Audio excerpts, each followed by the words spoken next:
صباح الخير. النهاردة هنعمل مع بعض تشيز كيك المخبوزة او تشيز كيك نيويورك. يلا بينا نقول بسم الله ونشوف هنعملها مع بعض ازاي. اول حاجة معايا هنا طبقة البسكوت هشتغل فيها. معايا بسكوت دايجستيف او بسكوت القمح، ومعايا هنا زبدة سايحة. هجيب هنا كوباية وابتدي بقى افرم البسكوت بتاعي هنا. ممكن نحط كمان البسكوت ده في كيس ونفرمه برضو كده زي ما انتوا شايفين. بس الطبق بتاعي هنا طلع صغير شوية، رحت اجيب طبق كبير علشان اشتغل فيه. هكمل بقى فرم البسكوت بتاعي هنا وهرجع لكم تاني.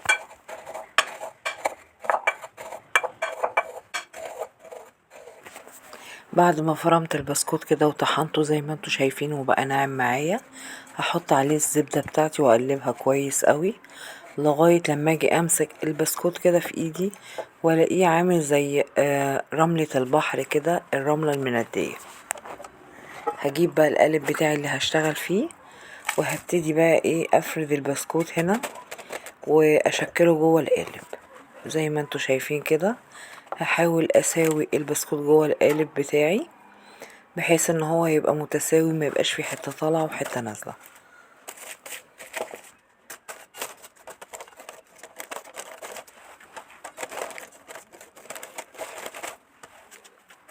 وبعد ما سويت البسكوت كده جوه القالب وضغطته كويس قوي، هروح بقى اشيله لمده نص ساعه في التلاجة يتماسك شويه. ودلوقتي هنعمل الطبقه التانية. معايا هنا كوبايه من السكر، ومعايا جبنه كريمي ده النوع اللي انا مستعملاه، ومعايا هنا لبنه، ومعايا فانيليا، ومعايا بيضتين. انا هنا مستعمله بيضتين كبار، لو صغيرين هيبقوا 3، ومعايا ليمونه.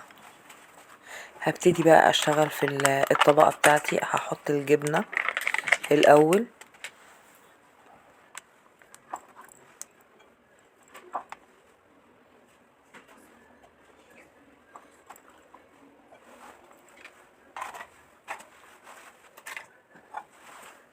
وهحط عليها السكر وابتدي اقلب فيها شويه.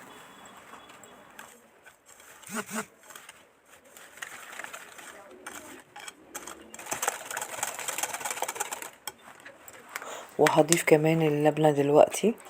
انا هستعمل 3/4 العلبه دي، مش هستعملها كلها، يعني حوالي تقريبا 100 جرام لبنه. ولو مش متاح عندنا اللبنه ممكن نستعمل الزبادي او الزبادي اليوناني. هنستعمل العلبة الكبيرة، الحجم الكبير.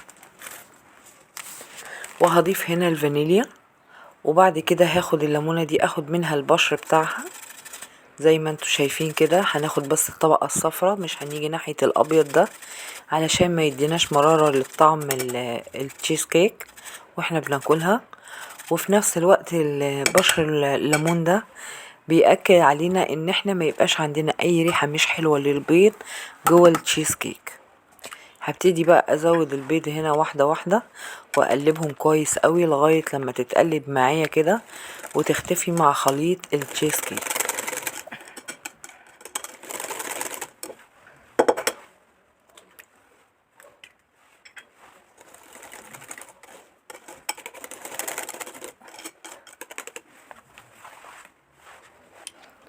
وهاخد هنا عصير نص ليمونة.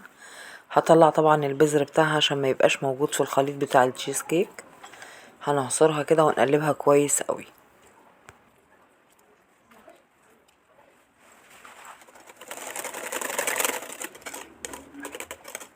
وهضيف هنا كمان كريمة خفق، هنحطها ونقلبها بقى كويس قوي مع الخليط بتاعنا.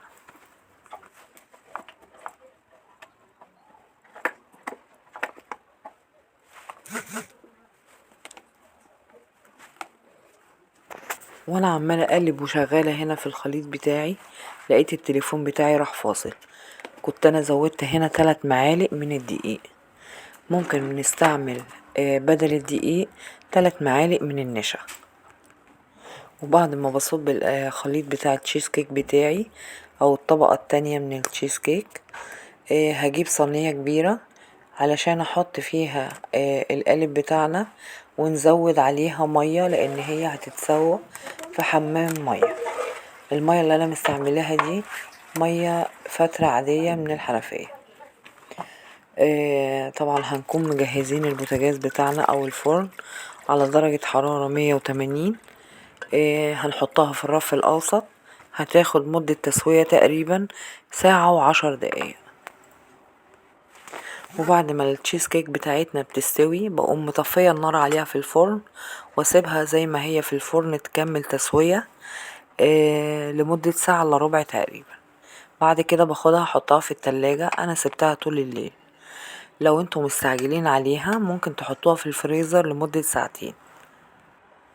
وده كده شكل التشيز كيك بتاعتنا بعد ما خلصت.